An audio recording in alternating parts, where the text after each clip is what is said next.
Hello everyone, नमस्ते। आज अपन पढ़ेंगे जो अपने 12th क्लास का फर्स्ट जो चैप्टर है हरिवंश राय बच्चन साहब की पोइम है आत्मपरिचय। तो इस आत्मपरिचय जो कविता है इसकी सप्रसंग व्याख्या करेंगे। आइए शुरू करते हैं। तो आप यहाँ पे देखेंगे सबसे पहले मैं पढ़ करके सुना देता हूँ। जो टेक्स्ट है ओरिजिनल टेक्स्ट, इसको अपन पढ़ लेते हैं। तो देखो यहाँ पे क्या कहता है, कवि कहता है कि मैं जग जीवन का भार लिए फिरता हूँ, फिर भी जीवन में प्यार लिए फिरता हूँ।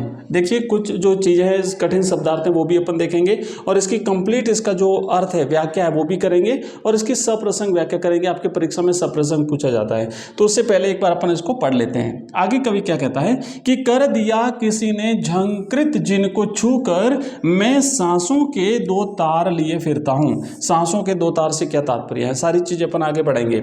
आगे कवि क्या कहता है कि मैं स्नेह सुरा का पान किया करता हूँ, मैं कभी न जग का ध्यान किया करता हूँ। अब देखिए यहाँ पर दो विरोधाभासी चीजें कवि बता रहा है। एक तरफ तो कवि क्या कहता है कि मैं जग जीवन का भार लिए फिरता हूँ, और नेक्स्ट पंक्ति में कवि यहाँ पर क्या कहता है कि मैं कभी न जग का ध्यान किया करता हूँ। तो यहाँ से प्रश्न बनेंगे, वो सारे अपन समझेंगे कि आखिर कवि इस तरीके से विरोधाभासी कथन क्यों करता है। एक तरफ तो कहता है कि मैं जग जीवन का भार लिए फिरता हूं, और फिर कहता है कि मैं कभी न जग का ध्यान किया करता हूं। आगे बढ़ते हैं, देखो क्या कहता है कवि कि जग पूछ रहा उनको जो जग की गाते। मतलब एक तरीके से यहाँ पे कवि सीधे सीधे कहना चाहता है कि जगत जो है वो स्वार्थी है। लोग आपस में जो है एक दूसरे का स्वार्थ जहाँ पे सिद्ध होता है वहीं पर उनका मान करते हैं, उनको पूछते हैं। आगे कवि क्या कहता है कि मैं अपने मन का गान किया करता हूँ, तो मैं जग का गान नहीं करता, मैं किसी की चापलूसी नहीं करता, मैं अपने मन की बात करता हूँ। इसलिए जग जो है वो मुझे नहीं पूछता, बल्कि उन लोगों को पूछता है जो जग की गाते हैं। चलिए अब यहाँ पे सबसे पहले अपन देखेंगे इसके जो कठिन शब्दार्थ हैं। तो यहाँ पे देखिए लिखा है कि स्वप्नों का संसार लिए फिरना। कवि कहता है ना कि मैं जग जीवन का भार लिए फिरता हूँ, फिर भी जीवन में प्यार लिए फिरता हूँ। और आगे कवि कहता है कि मैं सपनों का संसार। तो स्वप्नों का संसार से क्या तात्पर्य है, तो इसका तात्पर्य है निज आदर्शों की कल्पना से युक्त विश्व। मतलब ये जगत जो है ये कवि को अच्छा नहीं लगता। तो कवि जो है ना, क्योंकि ये स्वार्थी है, तो कवि अपनी कल्पना से एक नए संसार का निर्माण करता है कि जगत कैसा होना चाहिए, या जगत जो है वो इस तरीके का होना चाहिए। तो कवि अपनी कल्पना से, अपने उनके जो जैसे कवि के आदर्श है वैसे ही कल्पना करके एक नए संसार की रचना करता है। इसलिए यहाँ पे कहा गया है स्वप्नों का संसार। नेक्स्ट है जग जीवन का भार। तो जग जीवन का भार से तात्पर्य है सांसारिक उत्तरदायित्व और सांसारिक जिम्मेदारियां। इस जीवन में, इस जगत में, संसार में रहते हुए हमारी समाज के प्रति हमारी जो जिम्मेदारियां हैं, परिवार के प्रति हमारी जिम्मेदारियां हैं, समाज के प्रति हमारे जो उत्तरदायित्व हैं, उसको कवि ने जग जीवन का भार कहा है। नेक्स्ट कवि कहता है कर दिया किसी ने झंकृत जिनको छूकर मैं सांसों के दो तार लिए फिरता हूं। तो यहाँ पे झंकृत करना से क्या तात्पर्य है, तो झंकृत का मतलब जैसे आपने तार देखे होंगे, वीणा जो होता है उसके तार होते हैं, जैसे ही उसको छुआ जाता है तो उसमें से आवाज निकलती है, संगीत निकलता है। मतलब उसको छुआ जाता है तो वहां पे उसको जो है वो उसमें से ध्वनि निकलती है। तो कवि कहता है कि संगीत के सुर निकलना, प्रेरित करना, लक्ष्य युक्त उत्साहित होना। जैसे ही मुझे कोई प्रेम से छूता है, जैसे ही मुझे कोई प्रेम से उसे संबोधित करता है, तो कवि कुछ न कुछ चीजें ऐसी निकालता है।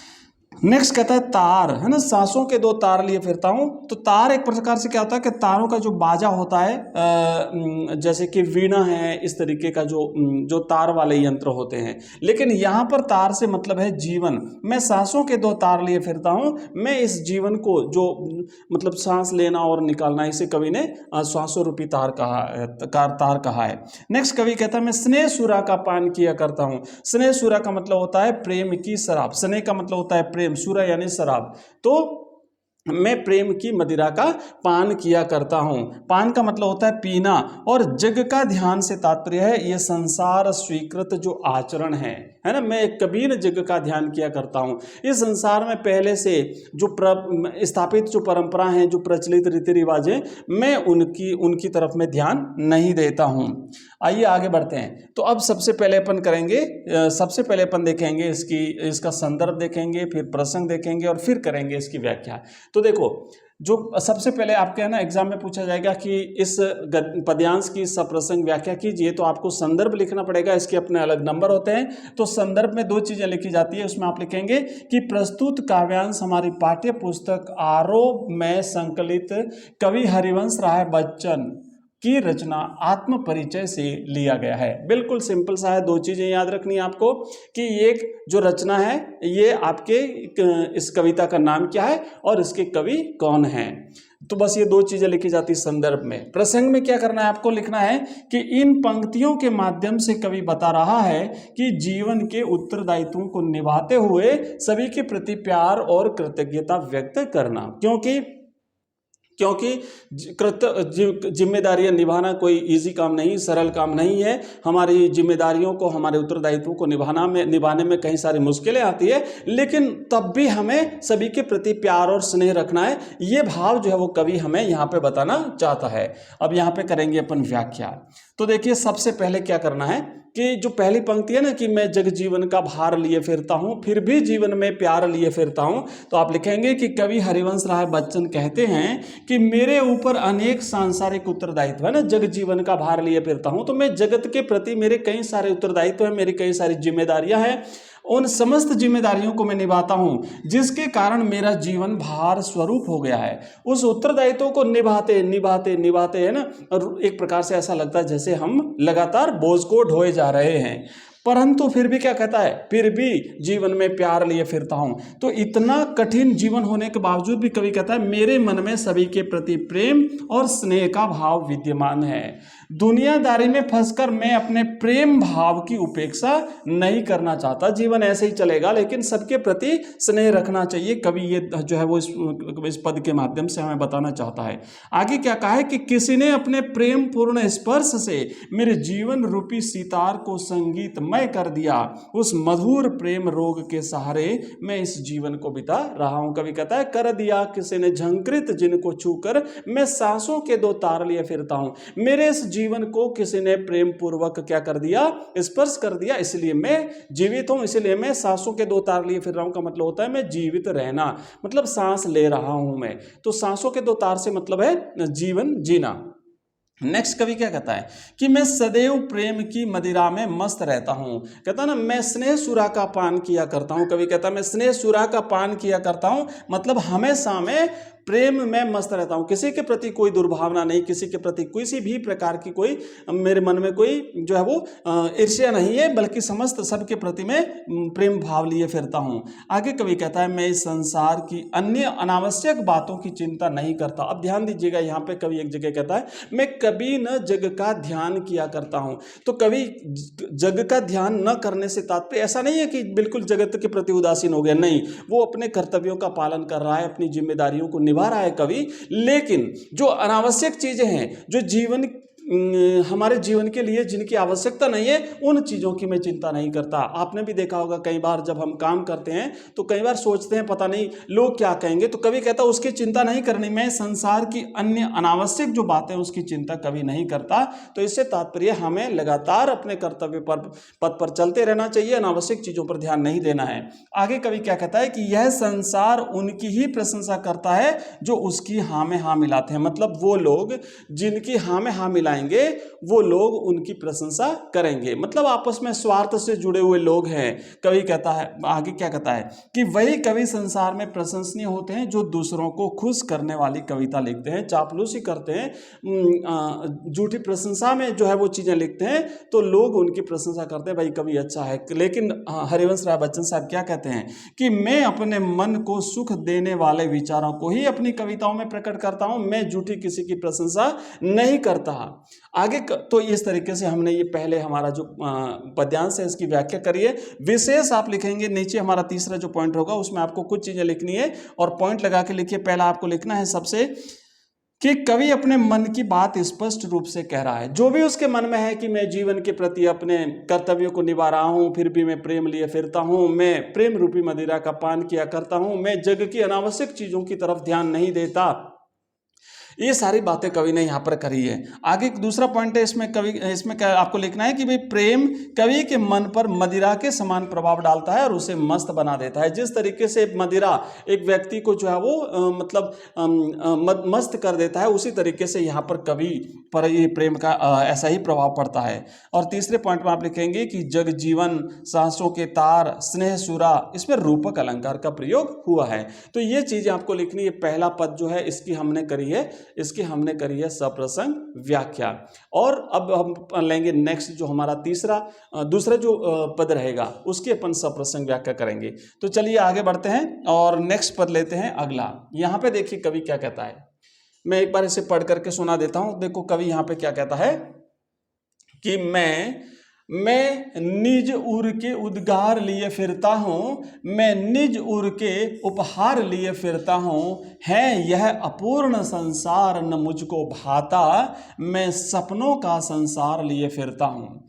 मैं जला हृदय में अग्नि दहा करता हूँ, सुख दुख दोनों में मग्न रहा करता हूँ, जग भव सागर तरने को नाव बनाए, मैं भव मौजों पर मस्त बहा करता हूँ। तो अब यहाँ पर कवि क्या कहता है कि जगत क्या करता है और मैं क्या करता हूँ, है ना, ये यहाँ पर जो है वो चीज़ें बताई है। तो देखो सबसे पहले कवि ने यहाँ पे क्या कहा है, हम एक बार थोड़ा सा देख लेंगे, एक और पद जो इसके कठिन शब्दार्थ हैं उसको देख लेते हैं। तो देखो सबसे पहले कवि ने क्या कहा है कि मैं निज उर के उद्गार लिए फिरता हूँ। उर मैंने हृदय, उर का मतलब होता है हृदय। मैं निज उर के उद्गार लिए फिरता हूँ, मैं अपने स्वयं के हृदय के जो उद्गार है, उद्गार यानी भाव, मैं उनको लिए फिरता हूँ, मतलब मैं अपने मन के विचारों को ही व्यक्त करता हूँ। उद्गार का मतलब होता है भाव, विचार। और फिर कवि कहता है मैं निज मन के उपहार लिए फिरता हूँ। उपहार का मतलब होता है भेंट। भाता है अपूर्ण यह संसार न मुझको भाता, मतलब ये संसार कवि अपूर्ण मानता है। कवि ने इस संसार को अपूर्ण माना है, इसलिए कवि कहता है मुझे ये संसार अच्छा नहीं लगता। भावना का मतलब होता है अच्छा लगना। और जग पूछ रहा है उनको, पूछने का मतलब है आदर करना। तो लोग किसका आदर करते हैं, जो उनकी हाँ में हाँ मिलाते हैं। अगर कहा नहीं आप गलत कह रहे हैं तो वो लोग उनका विरोध करेंगे। आगे कहता है कि जग की गाते चाटुकारिता करना। जग की गाना मतलब किसी की चाटुकारिता करना, तो जब चाटुकारिता करेंगे तभी मान सम्मान मिलेगा। आगे कहता है मैं मन का गान का, तो कवि अपने आदर्शों की अभिव्यक्ति करता है। उसके खुद के जो विचार हैं वो जो है वो उससे समझौता नहीं करता, तो अपने मन के विचारों को अभिव्यक्त करता है। मैं जला हृदय में अग्नि दहा करता हूँ। दहने से तात्पर्य है जलना, चिंतित होना। और भव का मतलब होता है संसार, तरना का मतलब होता है पार करना, और मौज का मतलब होता है लहर। आइए यहाँ पे देखेंगे, इसकी भी अपन करेंगे सप्रसंग व्याख्या। तो सबसे पहला देखेंगे अपन संदर्भ देखेंगे, और संदर्भ में यहाँ पे कवि क्या कहता है, संदर्भ देखेंगे। संदर्भ में यहाँ पे देखिए आपको लिखना है सबसे पहले, जैसा कि हमने पिछले पद्यांश में लिखा था कि दो चीजें लिखी जाती है, कविता का नाम लिखना है, कवि का नाम लिखना है। आप लिखेंगे कि प्रस्तुत काव्यांश हमारी पाठ्य पुस्तक आरोह में संकलित कवि हरिवंश राय बच्चन की रचना आत्म परिचय से लिया गया है। और अब लिखेंगे आप प्रसंग। इस अंश में कवि कह रहा है कि सुख दुख को समान भाव से ग्रहण करते हुए मस्ती के साथ जीवन बिताना। इस कविता का या ये जो हमारा जो आत्म परिचय जो कविता है, इसका संपूर्ण भाव ही यही है कि जगत के प्रति हमें समस्त कर्तव्यों को निभाते हुए भी हमेशा मस्त बने रहना है, हमेशा प्रेम भाव व्यक्त करना है लोगों के प्रति। नेक्स्ट आप लिखेंगे व्याख्या। तो व्याख्या में क्या लिखना है, देखो पहला क्या कहता है, कवि कहता है कि मैं अपने हृदय के भावों को अपनी कविता द्वारा व्यक्त करता हूं। मैं निज उर के उद्गार लिए फिरता हूं। निज मैंने खुद के, उर मैंने हृदय, उद्गार यानी भाव। मैं अपने स्वयं के हृदय के भावों को व्यक्त करता हूं। मेरी कविता में सारे संसार के कल्याण की कामना रहती है। मैं निज उर के उपहार लिए फिरता हूं। और कवि यहां पे क्या कहता है कि यही संसार को मेरा उपहार है। क्या? प्रेम उपहार, कि मैं जगत के प्रति प्रेम व्यक्त करता हूं। मेरी दृष्टि में यह संसार अधूरा है। कवि कहता है कि है अपूर्ण यह संसार न मुझको भाता, यह संसार अधूरा है इसलिए मुझे प्रिय नहीं है, इसलिए मुझे अच्छा नहीं लगता है, इसलिए मैं अपने स्वप्नों के संसार में मगन रहता हूं जहां कोई चिंता और अभाव नहीं है। कवि कहता है कि है अपूर्ण यह संसार न मुझको भाता, मैं सपनों का संसार लिए फिरता हूं, यह संसार अपूर्ण है इसलिए मुझे अच्छा नहीं लगता। इसलिए कवि क्या करता है कि इस अपूर्ण संसार के को छोड़ करके अपना एक काल्पनिक संसार, एक कल्पना करता है कि संसार कैसा होना चाहिए, तो अपने काल्पनिक संसार, अपने स्वप्नों के संसार में मग्न रहता है और जिसमें किसी प्रकार की कोई चिंता नहीं है। आगे कवि कहता है कि यद्यपि संसार के कष्ट, अभाव और दुख दर्द मेरे मन को निरंतर जलाते हैं। कवि कहता है ना कि मैं जला हृदय में अग्नि दहा करता हूं। क्यों अग्नि जला रहा है अपने हृदय में, क्यों आग जला रहा है? क्योंकि ये जो कष्ट है, सांसारिक कष्ट, सांसारिक तकलीफें, अभाव, दुख, दर्द, इससे कवि को तकलीफ होती है हृदय में। और कवि यहां पे कहता है कि परंतु मेरे लिए सुख दुख दोनों समान है। ये जो तकलीफ है इससे दर्द तो होता है, दुख तो होता है, लेकिन फिर भी मेरे लिए सुख और दुख जो भाव हैं वो हमेशा समान हैं। मैं दोनों में मग्न रहा करता हूं। लोग इस संसार को माया और भ्रम मान करके संसार रूपी सागर से पार होने के उपाय करते हैं। लोग क्या करते हैं? भव सागर तरने को नाव बनाए, जग भव सागर तरने को नाव बनाए। मतलब ये जग है, ये जो संसार है, मैंने संसार के जो लोग हैं, ये संसार से पार पाने के लिए, मोक्ष प्राप्त करने के लिए क्या करते हैं कि कई प्रकार के उपाय करते हैं, कई प्रकार के यत्न करते हैं, जतन करते हैं। वे पुण्य कार्यों को नाव बना करके संसार से मुक्ति चाहते हैं। मतलब इस संसार से मोक्ष पाना चाहते हैं, क्योंकि संसार जो है एक प्रकार से दुखों से भरा हुआ है। लेकिन कवि कहता है, कवि मस्ती के साथ संसार सागर की लहरों पर बहा करता है। कवि कहता है मुझे कोई मोक्ष की चिंता नहीं, मुझे कोई मोक्ष प्राप्त करने की जो है वो क्या कहते हैं कि जरूरत नहीं। मैं तो जैसा हूं वैसा ही संसार को जी लेना चाहता हूं, हमेशा मस्त बने रहना चाहता हूं। आशय यह है कि कभी संसार की कठिनाइयों से विचलित न होकर प्रसन्नतापूर्वक उनके बीच होकर के अपना मार्ग तलाशता है। मतलब इस जीवन का भरपूर आनंद लेता है।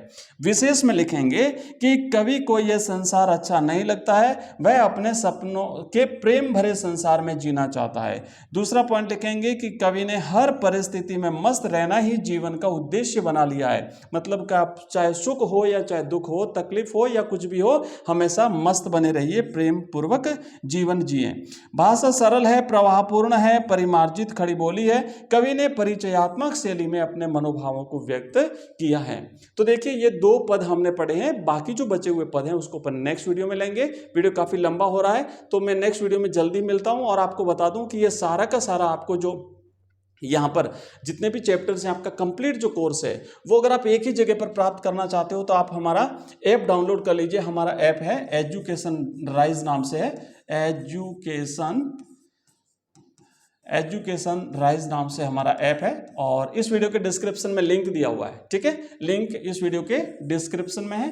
और या फिर आप प्ले स्टोर पर डायरेक्ट अगर लिखते हैं एजुकेशन राइज तो वहां पर से भी आप इस ऐप को डाउनलोड करिए। वहां पर आपको हिंदी कंपलसरी, हिंदी साहित्य, English compulsory, history, political science, geography, इन सभी सब्जेक्ट्स के कंप्लीट नोट्स मिलेंगे, पीडीएफ मिलेगी, वीडियो लेक्चर्स मिलेंगे, पूरा कोर्स मिलेगा आपको।